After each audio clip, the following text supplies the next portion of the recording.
Hi, I'm Taimur Shafiq and you're watching Global Dilemma on DM News English.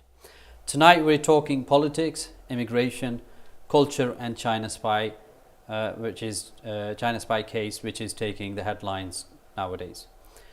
We're joined in our studio by Councillor Hannah Spencer, representing Green Party. She's the spokesperson for Green Party. And Mohammed Azam, representing your party, former National Executive Committee member for the Labour Party, a trade unionist, an activist and a General Secretary for Jammu Kashmir Self-Determination Movement International. Great. Hannah, let's start. What got you involved into politics very first?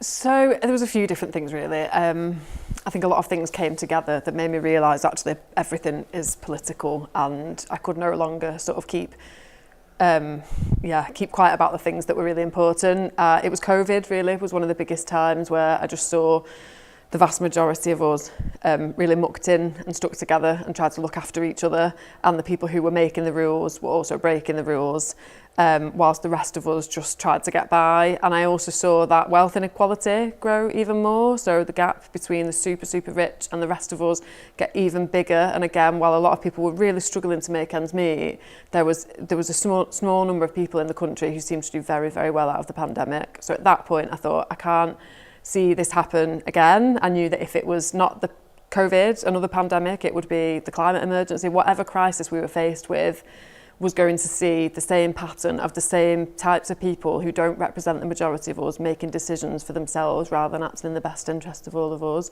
So at that point I thought, right, I need to do something, and yeah, it's been a bit of a whirlwind ever since. Yeah, it was very difficult during COVID times. For example, from the political perspective, it was difficult to mobilize people, for the political movements and things like that. How did you find? So when I'd got involved, I think some of the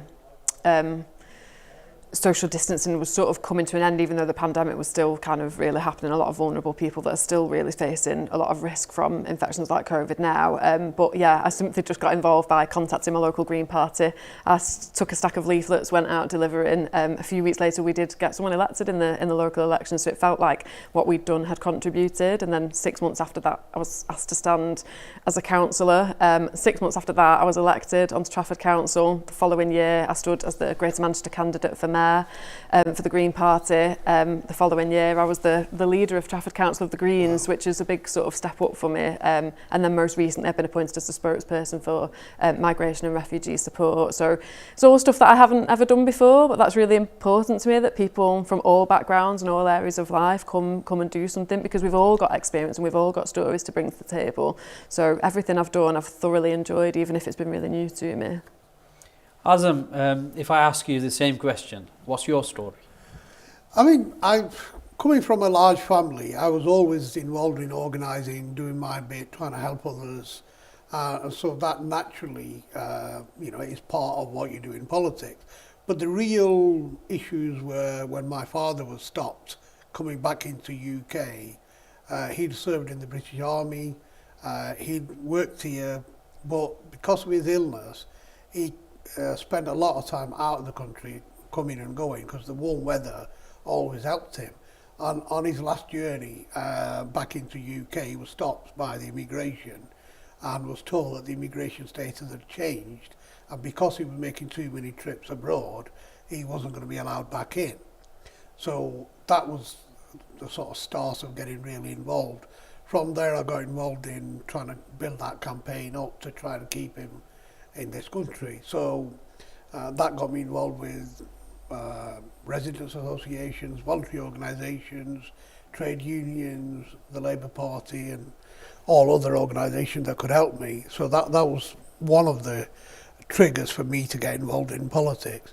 The other was at the time, a lot of the jobs that needed to be done, a lot of people weren't aware. So for example, one of the issues was somebody passed away and the family wanted to send the body back to Pakistan, and they couldn't get a death certificate, or they thought they couldn't get a death certificate. They were informed that a counsellor would have to help them to get a death certificate. when in actual fact I accompanied the next of kin with a colleague, and we went to the registrar, into the hospital, who issued us with the death certificate, which we then went to the registrar's office and got that registered. But the councillors at that time didn't tell the community that that's how easy it was. They kept things because they tried to keep the doors shut. And when I tried to join the Labour Party, one of the councillors in the Labour Party, is famously known for saying the Labour Party is full.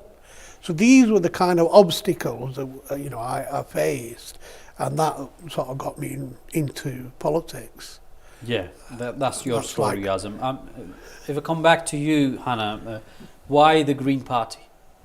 It felt like, and it still feels like, the only party that was really speaking up for marginalised people and truly built on social justice. And it's the environmental concerns are very much at the core of the party, but it's acknowledging that that cannot happen on its own without addressing the social injustices that so many of us face.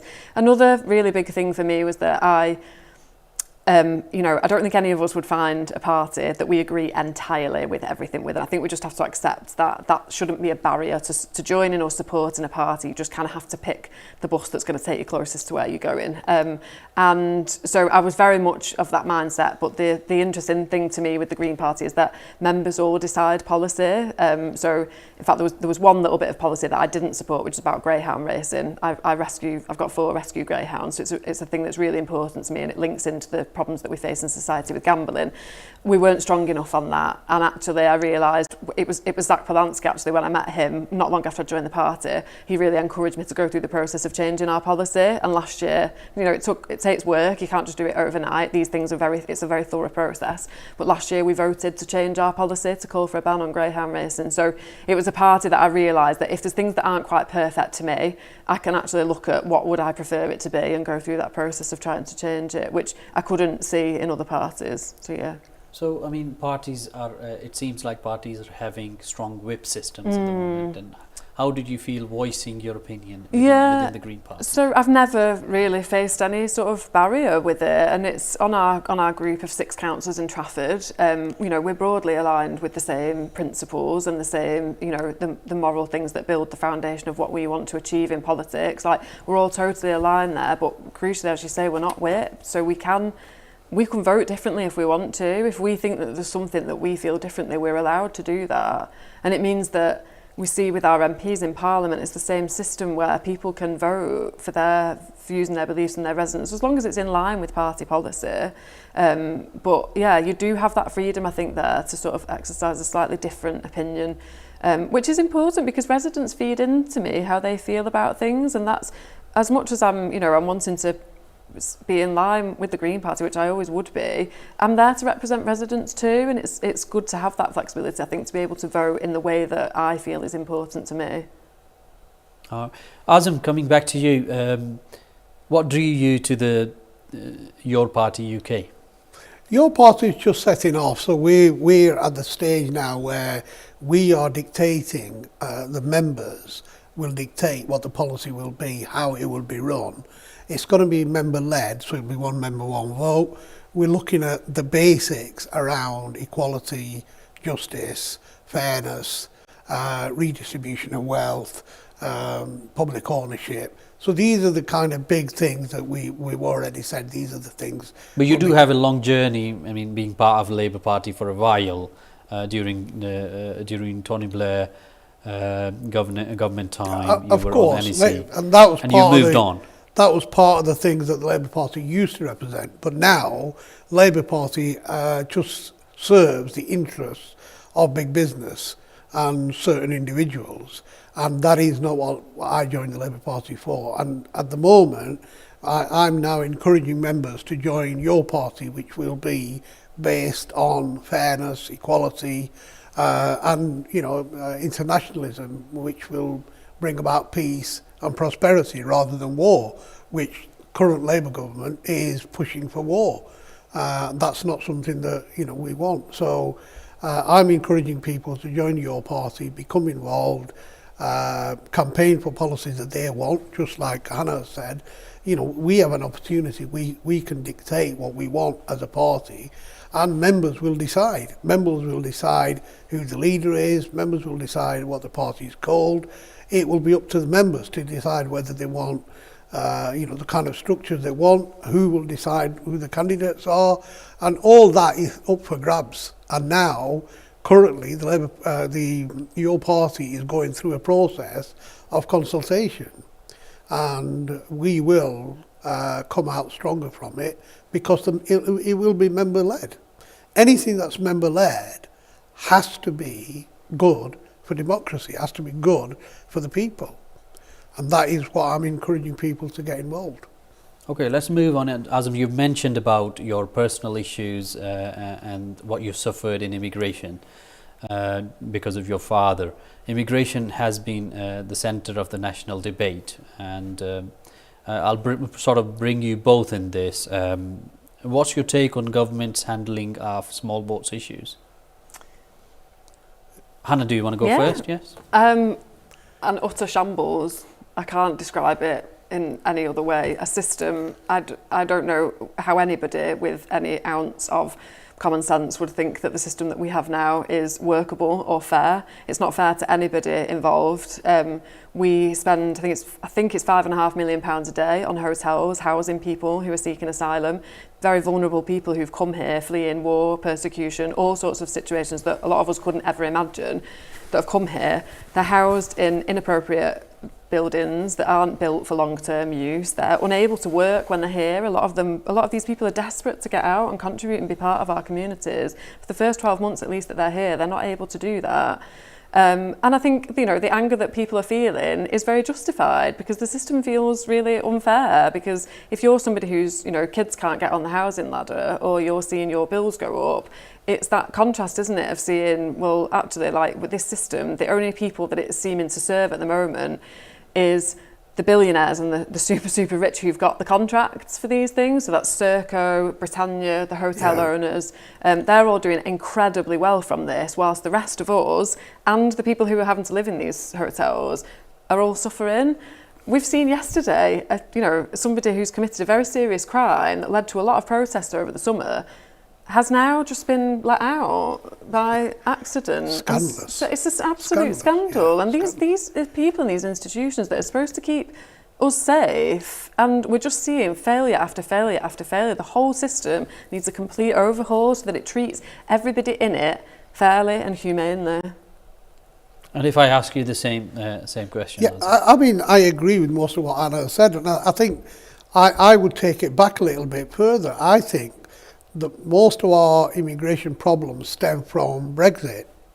It was because of Brexit and because of the Eastern European and other immigration from the EU that started this, and then it's also led a lot of these other countries that we've had a part in destroying from where the refugees are coming from.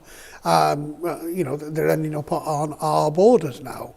I remember a slogan that Farage and others were coming out with about taking back control and, all that kind of thing. So what kind of control have they taken back? And, Brexit has a lot to do with this. And the way this is handled is shambolic. Both the Tory party and the Labour Party are to blame for this. And sadly, the media is not blaming the culprits, they're blaming it on immigrants. These are people who suffered. We provided weapons to destroy these countries from which these people are now trying to escape. And yet, we're not treating them humanely, we're not treating them in a way that we should. We find that the profits are good, but the consequences are not. We can't have it both ways. And as Anna has said, most of these millionaires are the ones that are benefiting from this crisis. The sooner we can get grips on it, the better. The communities out there deserve, answers, and they deserve a service. Both the Tories for 14 years and now Labour aren't providing those answers. And, the communities out there need to get out of this poverty. They need to get out of this cost of living crisis and all the other crises that they're having to face. You know, the institutions, you know, I know you mentioned, they are broken. You talk about the police, talk about the prison service, you talk about the, you know. So you're saying let's say, is the focus on deterrence working then? Well, no, because it's just a political debate that's happening on media. That actually there is very little happening elsewhere. So why aren't people in power talking about you know, let's stop bombing other countries, let's start to provide some stability, you know, in those countries rather than causing chaos. Yeah, so we're linking 2-3 things here, sort of, you know, Brexit and therefore the peace and justice across the globe, and it has an impact on asylum seekers or people coming to the UK borders. You're saying peace and justice across the globe is having an impact, and definitely Brexit was one of the key factors. Who do we blame for all this? Well, it's politicians and people in charge and institutions. But there has been different over the period of time. No, but those people are all to blame. You know, people who wanted Brexit, which included some people in the Labour Party, but most people in the Conservative Party, they were the ones that put this into place. There were a couple of weeks before we had a debate on the Brexit, and there was few points made. So do you believe the Labour Party at the time, they were also responsible for the Brexit? Of course. And this is what I'm saying. Those people that were in charge of these campaigns that wanted Brexit now need to respond to that. And now they're washing their hands of it. They are the people that are responsible for it. And then there's other institutions as well who are there to protect us and fail to speak up. So, you know, those institutions need to be held accountable as well. And they're not. You know, so this is what I'm saying. What we need, there is the internationalism that need, you know, we need to look at peace around the globe. You can't just have peace in your own town, city or country without it affecting everything that happens miles away will affect us. It's a global village we live in. So, you know, if we are prepared to sell our weapons and bomb other countries, we have to face the consequences. Those people that are left homeless or are made homeless, where are they going to go? And this is also agreed totally with that point, and it's where we have to look at how the climate is changing. A lot of people are forced to come here because their climate is changing at such a rapid rate that places are becoming inhospitable for people to stay, and that, unless we get a grip on that, that is only going to get worse too. I mean, what's your party's take on Brexit and the impact of the Brexit currently? Are we facing impact of the Brexit? Yeah, so I think it's really sad in a lot of ways, because I remember Brexit much before I was political, but I do remember how much lies and misinformation there was around from people in positions, from the media, who had vested interests in wanting to make people believe certain things, and I think we're only really now realising the impact of a lot of that. I would hope there have been some lessons learned, but unfortunately I don't think that there have been. I think now we're seeing the same people, the likes of Nigel Farage, in very influential positions, the media giving people like that far too much, disproportionate amount of airtime, and we're seeing the same lies and misinformation coming out again, and it's that same thing that happened during Brexit, where it's always someone else's fault. It's always blame someone else, always try and put the limelight on someone else so that you can get what you actually want, and the same thing seems to be happening now. So should UK take a different humanitarian approach? I mean, we've talked about the small boats issues, and we've talked about immigration, and we've talked about Brexit. Mm-hmm. Is it not time UK should take a different humanitarian approach? I think so, yeah. I think we've seen governments slash the aid budget that we give to other countries, and then we wonder why those places are struggling and why people want to leave. And if you look solely at the financial cost, which I never really like to do when we're talking about human beings, but actually there's probably as much value in investing the money that we're spending on hotels into places that need it to support people. But that should just be the human thing to do anyway. If you're a wealthy economy and you've got But some it's money not only that you can finance, put to, it's the human. well, that's what I said. human Yeah, element. absolutely, it's the human Apart element. from yeah. the refugees that are suffering, look how much heartache it's causing our communities here. You know, people that are being at the receiving end, you know, young girls, women, and families that are having, you know, these difficult times living near these hotels. Some of them are frightened to death. So, but I'd just only challenge that and say, but that is the culture of fear that has been brought onto people, isn't it? That is what the far right have weaponised. That now people are scared, but there's no links to people who are living in hotels. There's no links that they pose any threat to people in the communities. The problem you've got is that because on the media 24/7 you're hearing how bad this is and what chaos it is, that is having an effect on the communities, and therefore those communities are suffering. So it's not just you know, people that are having to flee, but you also got communities here that are suffering as well as a consequence. And some of it is due to misinformation, as you say, rather than reality. And, you know, it's up to politicians, institutions, to provide safe environment for everybody to live in. That is the basic human rights for every person in this country and everywhere else in the world. And yet, you know, human rights is the last thing these governments, especially the Tory government, the Labour Party, you know, current government, are bothered about. And that is where we need to challenge them and make sure that they're delivering for the people rather than institutions. So do we not need to reconsider our direction then? You know, the things are happening in a sequence. For example, we had Brexit and we're dealing the consequences.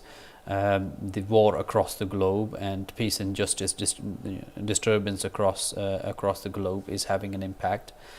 And now we've got somebody, a party in UK such as Reform UK,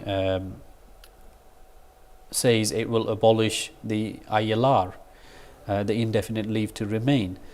What's your take, Hannah? It just doesn't seem to make any sense. It just seems like it's a bit of a soundbite to tell people, but it doesn't. The consequences will be catastrophic for the UK if you remove the routes that people are putting down. Like, people come here to do all sorts of different jobs, and all of us, you know, we're worth more than the jobs that we do. But people do come and contribute via the work that they do. They buy houses, they sign up for things long term. Like, they have children here, and their children grow up in these communities. If you then say that actually we're going to take away any long term security that you've got, even though you contribute so much to this economy and this community, I think it's absolutely appalling. And what's your take on it? I mean, it is, you know, scandalous what they're coming out with. But you know what would be interesting? If we said, okay, let Reform practice what they preach on their own members. So let Farage send his wife, first one on the boat, out, because she's not qualifying under the condition that he's talking about. Let's talk about Zia and his family. You know, let's see if they send them back first. See if it works within your Reform Party, and then we'll see how it affects the rest. I think we're getting this quite often, isn't it? Parties pledging one thing, but they're unable to do the same within their own party system. Is this the true democracy, Azam? The reality is, have we deviated from the true democracy? What we're seeing big business and the rich elite who are using the media to their benefit because they want to achieve whatever they want to achieve. And what they're trying to do is, they know if the working class was united and started to demand what their rights are, it would make their life difficult. They won't be able to cream things off. So what they're doing is they're using the media and division and hate amongst the communities. They're trying to spread that, so our attentions are diverted towards that, and they can get away with what they're doing. Let's just look at the profits some of the companies have made in COVID. You know, Tory party, Lord, benefited from millions of pounds. If we just got some of that money back, we would be able to give, our families in poverty, we could lift them out of poverty overnight. But are we doing that? Is the media paying attention to that? Let's talk about Nigel Farage and his stamp duty, about the property that, allegedly he's bought or his partner has bought. We're not even sure who's bought it. But what about looking at those interests? What about looking where they're paying their taxes? How much has he earned? How many jobs does he have? Let's talk about this. You're talking about the level of transparency in putting politicians to account, and how transparently that is done before they come to power, at least. But even in power, I'm sorry, but the current Prime Minister, his glasses and his underpants are being paid for by somebody else. Now, come on. How much are we paying these politicians? If they can't afford to buy, themselves, how do they expect somebody who's on benefits to survive when the benefits are around about £40-50 a week, on universal credit? Let's have some, sense in this. And these politicians need to be able to account by media. The same media that goes around trying to pick on poor working class people and saying they're abusing the system. Actually, the poor working class people are paying through their nose to keep these rich elites in their jobs. And it's about time they paid their fair share. And that is why, we're talking about, in your party, about redistribution of wealth. I think I'm getting bashed a lot representing media, but coming on to you, Hannah, you've represented Green Party as a spokesperson on immigration. Mm-hmm. What would Greens' immigration policy would look like? A fairer, humane system where you can properly assess and process people in a much quicker time frame. So there's no reason really why you couldn't assess people within sort of 90 days, and anyone who is genuinely really eligible to stay here, that meets the needs, can stay here.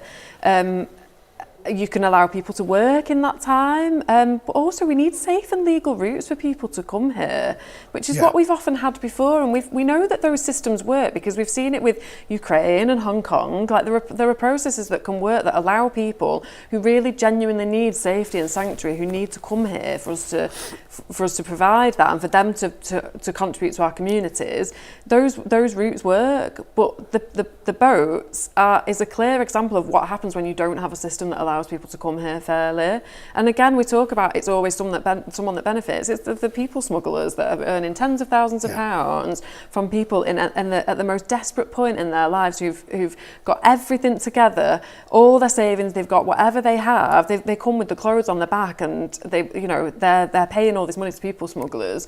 But if we just had a proper system, we would just whip the rug from under that straight away. We could get rid of that entirely. So what precisely the government should do to get a better control over border and make sure that it's fair system as well? I think safe and legal routes for people to apply from the countries that they're in to come here. I think we need to look at different ways of housing people, and that's an issue more widely in society. Again, the governments that we see just are always in the hands of the billionaire property developers rather than actually a fair system of housing people. And that's not just for people who come here, that's for people who are living here already. We don't have a fair housing system. There's a lot of place where we could develop new homes for people. Not talking about building on Greenbelt, we're talking about disused office blocks and things that I've seen where I live that have been turned into really nice housing for people. So I would want to see that, so that when people can come here straight away, they can live in their communities in appropriate housing, not a hotel, and they can work too, so that they can contribute, because that is what a lot of people are desperate to do. Like the asylum seekers and refugees that I meet, they're desperate to be part of their communities. Like they're learning the language, they want to mix with people, they want to work, they've come to this country to be a part of something, and we're not letting them, and instead we're paying millions and millions of pounds to Serco Britannia, as I said before, for a system that just fails absolutely everybody apart from the super rich. Azam, what would, I know your party is evolving, what would your party's immigration policy look like? Well, I think this is what we're saying. First of all, let's not create refugees. That's the first thing. If you can stop creating refugees, i.e. making people homeless, making people desperate to leave, then that would help. Secondly, once people arrive at a border, you treat them humanely and deal with their case as quick as you can. And once they're inside the country, then you provide that system that works quickly, fairly, and then allow them while they're here to work so that they're contributing towards the economy, paying their taxes, and make those decisions quicker. The reason we got into this mess is because the Tories, for the last 6-7 years, weren't processing any claims. Why aren't we employing more people to deal with these cases very quickly? Let's get rid of the backlog. We can't always talk about economy in the sense of, we can't borrow. We can do anything. We've done it before. When after the World War, when the National Health was created, what did we do? Did we try and balance the books? No, we said, right, this is something we need to implement it. And the government can do that, and it needs to do that. But does the skill shortage justify a softer migration route? Does it justify? I'm not saying it justifies it.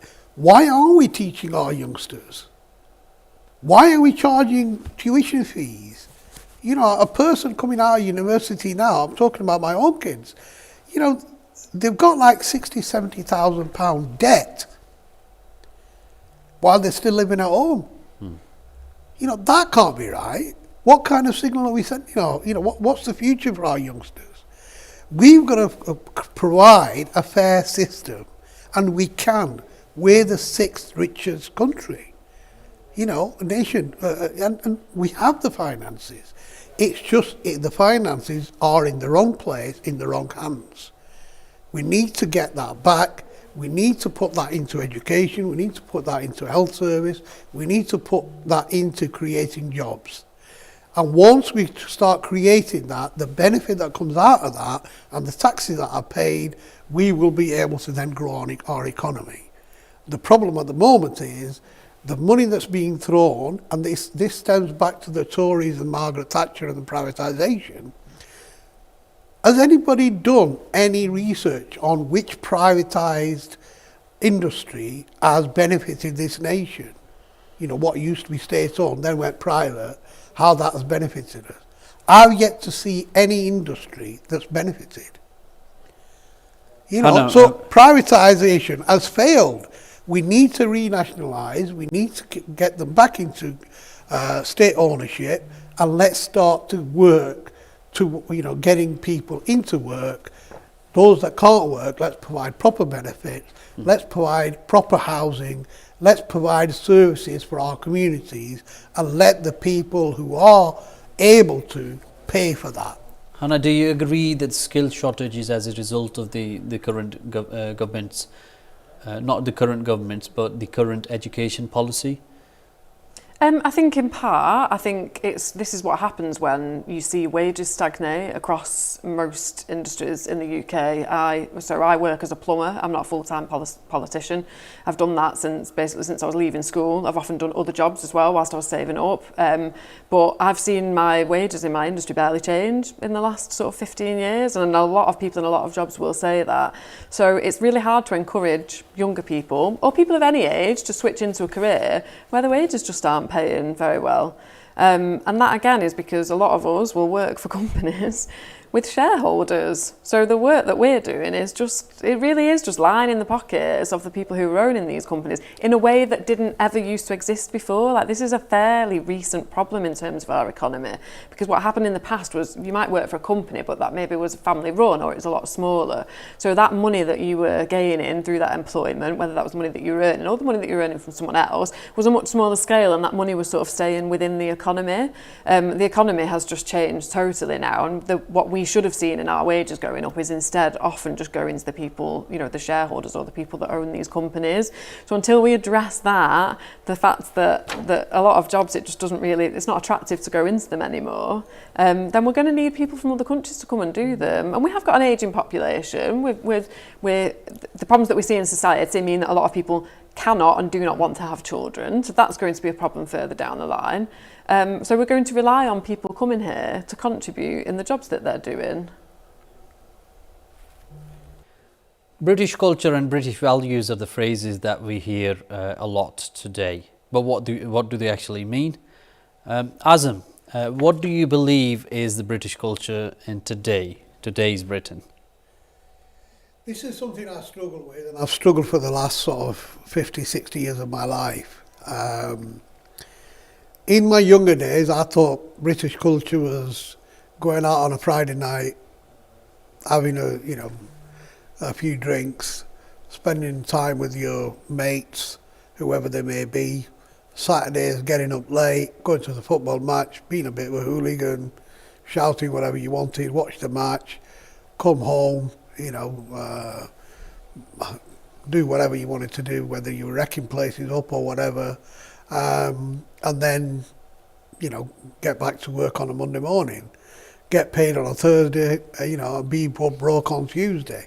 So that sort of thing was, what I thought was what they were calling as culture.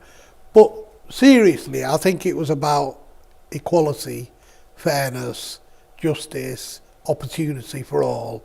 For me, those are British values that I think, that I was brought up with, and those are human values as well. And those are the values we need to pass on to our youngsters and everybody else. But the reality is, these phrases are used, but I'm not sure even to this day what they actually mean. I've challenged many people, politicians, institutions, to explain to me what it means, and everybody finds it very difficult, and everybody comes with a different interpretation. So, for me to answer that would be very difficult. Hannah, what is British culture? Well, I think we've seen it under attack a lot recently. We've got people trying to tell us that our British culture and our British way of life is under attack, and I don't doubt, and I have to acknowledge that we've all seen people that we know. There's an increase in racism, anti-Semitism, Islamophobia that is coming as a result of these conversations of people telling us that British culture and British way of life is under attack. But actually, British culture is what it always has been, of centuries of people coming here to this country from wherever and creating this really multicultural life that we are now all a part of. And I think that's something to be really, really proud of. And I personally feel very strongly about not letting small groups try and take that away from us. British culture and British values to me is, in really hard times, sticking together and acknowledging that we have very different struggles, but we have a lot of shared struggles, and we have a lot of things that we're fighting together and standing together, shoulder to shoulder. That to me is being British, and I think we've had decades of people doing that, and some of the rights that we all have today have come as a result of people sticking together and fighting for something better. And I think in our communities, we are seeing that British values and the British culture very much thriving, whether that's in places of worship. I went a couple of weeks ago, last week, to a church in Hale that are running all these events that are open for anybody in the community to come along. They do a lot of work helping elderly people who are isolated, helping groups of men who are suffering with loneliness. They do all those things, whether you're part of that faith or not. They're open to everybody. That is British culture, looking after each other. A few days after that, I was really lucky to get to join a group called Rosebud Sisters, which is a group all across the country. I think they're actually further outside the UK now. A group of women, mainly from the Muslim community, who do a lot of community work and a lot of outreach to help support women in the community. And that's open to anybody, whether you're from that faith or not. And I was really lucky to get to spend time with people and remember that, again, my struggles were very different to a lot of those women there, but a lot of our struggles were the same. We suffer a lot of similar things, and to find that sisterhood together and feel that strength, and remember that whilst you've got politicians telling us that we're an island of strangers or whatever it is, the phrases that they're trying to use to divide us, I've never felt stronger than when I sat with those women and those people in those groups, and I thought, this is it, like this is what British culture is. This Actually, is I British think culture. what these politicians mean is there is a class struggle, and they don't want to define it as that, because if they define it as that, people will see, and the working class will then start to get united, and they will then fight back, and that's why they're sort of rephrasing it as culture. And, you know, I challenge any of the leaders of the main parties, Tory, Labour, Reform and Lib Dems, to come on any stage and to explain to me what British culture is. And then, you know, trying to tell me, do I fit in or not? Or tell anybody whether they fit in or not. And that is part of the problem. When you challenge them, they will say, you fit in, but it's the others. But who are these others? It's about divide and rule. That mentality is still in operation. So you're saying, is it constantly evolving, are we saying, or is it being politicised then? For me, British value is about being fair, it's about being equal, it's bringing justice, it's about giving everybody the opportunity, it's allowing to live in an environment that's safe, no matter what your race, no matter what your religion, and you're able to practice your beliefs in a safe environment. You know, in this country, most religious buildings have been safe for many, many years. And now we're seeing religious institutions under attack. You know, why is that? And somebody has to be answerable for that. And my view is it's the way you know, our governments have behaved, and the way they've dealt with the foreign policy, and the way they've used the media for the wrong reasons, that we are seeing this kind of thing happening. You know, and we as communities have seen during the riots in Oldham, we had, you know, many organisations that came together and worked through that. From 2000 right through to 2015, community cohesion was on the way up, equality was on the way up. We were seeing a lot of good, positive stuff. But then the governments decide to cut funding and to, you know, start to make cuts to the services which affect those communities. And when one part of the town has less funding and the other part has slightly more for whatever reason, especially so inequalities, you're saying, especially if it's government funded, and it's the way the government allows those funding, and then the media pick that up and say, well, look at that community is getting more funding than this community. They don't explain that this is the government doing it. Then those communities start to, you know, create that friction. That division starts to happen because there is nobody there to explain that. And that is what's causing these problems. It's lack of funding in public services. It's lack of ability to tackle the cost of living.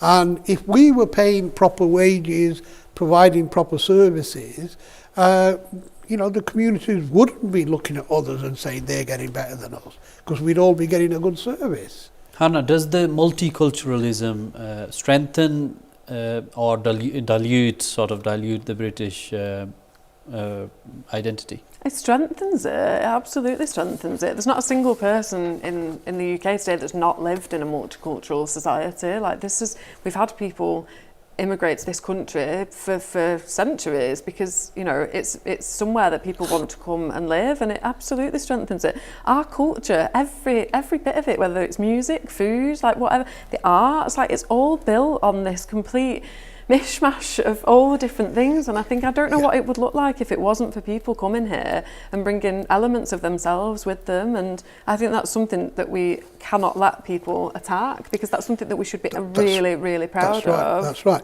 But unfortunately, this has happened throughout history. If you go back, it was, you know, there used to be signs, no Irish, no dogs, you know, etc., which you will have heard. So then it was no blacks, then it was no Asians, then, you know, we've had all sort of races that have been under attack. And the good people of this country have got together and defended and have lived and have created communities that have prospered. And they've prospered on that basis. And our culture that's evolved, like you say, in every field. You look at sports, you know, you look at music. Without the input from other continents, what would we be like? It'd be very difficult and it'll be very boring. And therefore, every input that all these communities have had have made Britain Great Britain. And that is what we need to do. The people that are trying to break that down are people that want to benefit from other sources. And those sources are around finances. It's around the money that they're ripping out of this country. And, they've got accounts in offshore accounts, etc., where they're putting the money in. And they're the ones that want to divide us. They're the ones that don't want to pay their fair share. And what we're pushing for in your party is to say the wealthy, because they're making wealth from here, need to pay their fair share. It might be more than the others, but if they've got broader shoulders, then they should be able to do that. Why not? Adam, what's your take on the recent football ban issue? Wherever football hooligan is, those hooligans need to be dealt with. My view is that ban was justified on the basis of the information the police had. I think what we've done is currently our government has politicised that and has taken it in the wrong side. For me, West Midland Police made the right decision, and that is the way you deal with any of these kind of situations. What's your take on it, Hannah? Yeah, I think it's quite alarming really to have seen some of the footage and some of the stories that have come out about fans' behaviour around that. I can see why the police came to the decision that it was unsafe for the communities around that football stadium for that to have taken place on that night. And I think most people can be really clear that the behaviour of those small minority of football fans who've gone to places to cause violence are not representative of the whole of the fans of that group. They're certainly not representative of the Jewish community. It's very, very separate, and it's very worrying to see the Labour government conflate the two issues. I don't think that's helpful at all, and I think now it's led to a situation where the police are in a really difficult position about how they were going to police this, because they made a decision from what it looked like on very reasonable safety grounds to keep people safe, and then all of a sudden it's become a huge politicised issue which has caused a lot of worry and concern for the residents living nearby. So, but what is anti-Semitism? What do you think? And how do we draw a line between criticism and hate? So I think anti-Semitism is anything that puts the Jewish community under attack, that makes it hard to live in our community as they are. But anti-Semitism is not, we need to be able to criticise the actions of the Israeli government and the genocide in Gaza. And the two things are totally separate. And I think when you speak to Jewish people who are trying to live a safe and peaceful life here today, it's become so unhelpful that the two things have become so conflated. And it makes it really difficult for any of us who really do try to do our best to sort of call out racism, problematic behaviour, because it's become so confusing. A lot of people who might normally step forward and do that are now worried about getting involved because they're worried that they might be called anti-Semitic, or they're worried that they might be labelled with something. And it should be categorically clear that criticising the actions of the Israeli government and their genocide in Gaza is not the same, is totally different to anybody who's here or anywhere in the world living as a Jewish person trying to live a safe and peaceful life, which is a basic human right. Yeah, I think there's... Azam, the same question. What is anti-Semitism? If you can start off from what is Semitism and how do we draw a line? One of my Jewish friends explained to me that the way to separate the two would be if you talked about anti-Zionism, which is what the current Israeli government are fit into that criteria, and their actions that they are carrying out would be they would be Zionists rather than Jewish. And the problem we've got is some of our people in authority, including our politicians from all main parties, are putting everything together and trying to class it as anti-Semitic. And it's not. There's a difference. We should be able to criticise Israeli government for the actions it takes, whatever those actions are, whether they're good, bad or indifferent, and the actions of the Jewish community, Jewish as in religious group. I've had many Jewish friends over many years and got on really well. For me, I could live next door with the Jewish community anytime, anywhere, but I would have a problem living next door to a millionaire or a Zionist. Because their way of life and their ideology of life and the world is completely different to mine. But are we handling these issues consistently across different countries, Hannah? It's tricky because we've seen, again, this to me comes back to a lot of lobbying that we see the current government. There's a lot of closeness that has meant, I think it's made it very difficult for them to call out the actions of the Israeli government. And we can't forget that, it's really not that long ago that Keir Starmer himself said it was absolutely okay to cut off water supplies to an entire group of people. And there's some real leadership issues, I think, there over whether or not we can believe that the people that are elected to run the country are acting in the best interests of anybody when we're all witnessing a genocide happen right before our eyes, and we've seen no leadership about anything. Even though we know clearly what's happening, we're still selling weapons to them and we're still sharing intelligence with the IDF, and we're not doing anything meaningful to prevent the extreme scale of human suffering that we've seen take place over the last couple of years. I think that there's another issue, and that issue is everything that our current government and our politicians are pointing towards Hamas, who are a terrorist organisation. They should be condemned, no problem there. But let's go back prior to 2023, how much of West Bank has been taken over by the settlers? How many Palestinians have suffered? How many of them have been displaced? How many of them have been killed? How many of them ended up in prisons? How many of them disappeared? Why is the world not looking at that? Why are we just looking at what Hamas did? Yes, Hamas needs to be criticised and they should have no place in any democracy. But what are the actions of Israeli government? And if they are committing crimes, then we have these institutions that should be bringing them to justice. Unfortunately, what we're seeing is these institutions are broke. Why is it that Russia gets banned 2 days after it invades Ukraine, and yet Israel, 2 years of genocide and many years of committing horrific human rights violations against the Palestinians, are still part of all the institutions, are still in FIFA, are still in Eurovision Song Contest and all the other organisations? That can't be fair. And if it's not fair, why are these institutions still running? Who actually controls them? Moving on from anti-Semitism, Hannah, when you go for canvassing door to door, what are the key challenges people mentioning to you nowadays?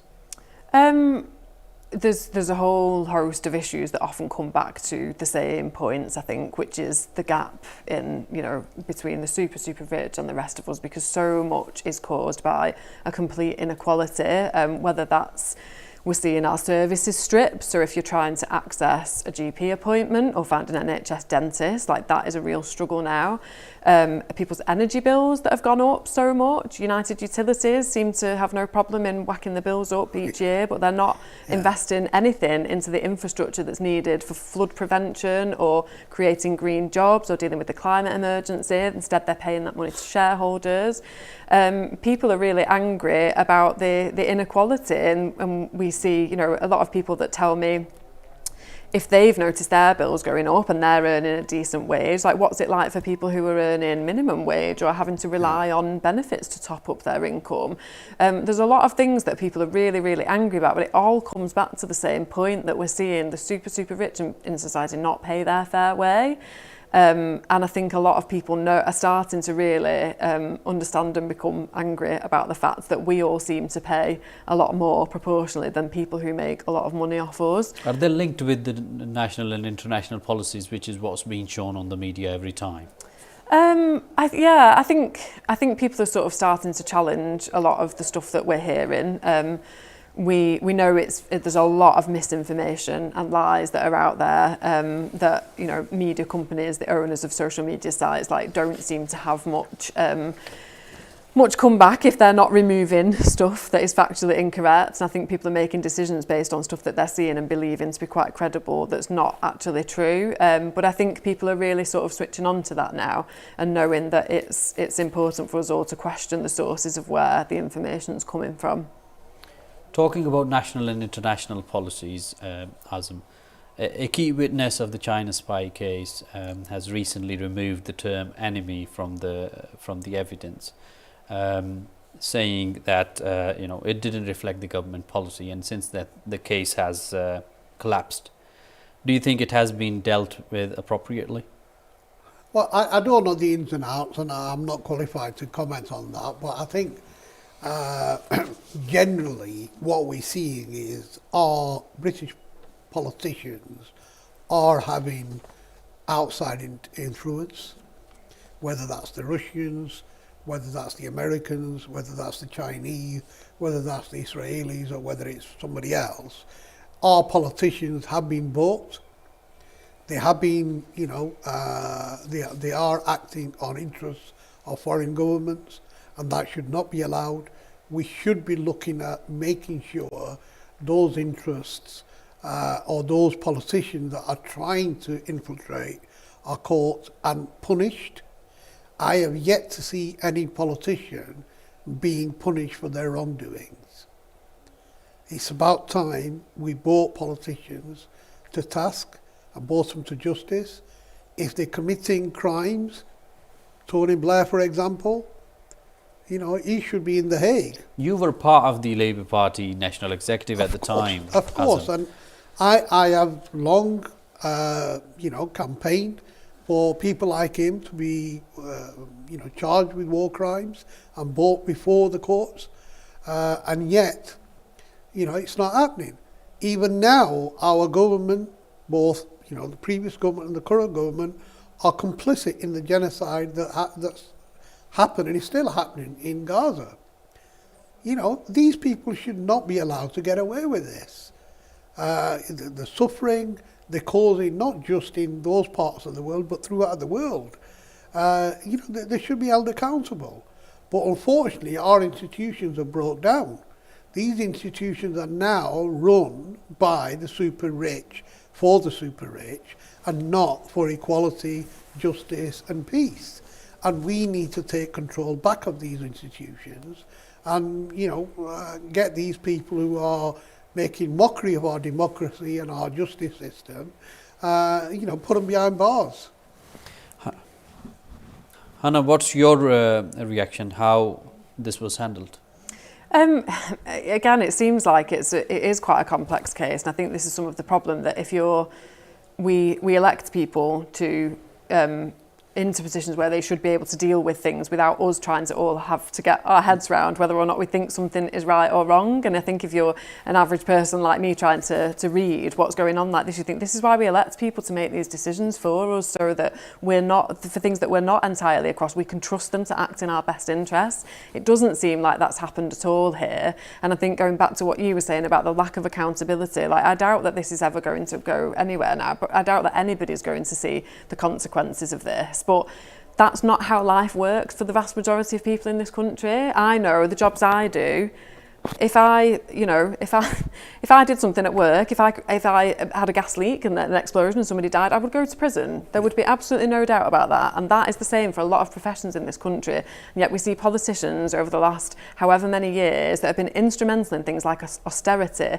that has been responsible for the deaths of an unknown number of people in this country, but they do not face any consequences for it. And that's the difference, I think, and why a lot of people now are starting to become galvanised and working together to create a politics that is different, because the people that we elect to make decisions that affect all of us should be accountable in exactly the same way that the rest of us are in our jobs, and we're not seeing that at all at the moment. And there's so many examples now,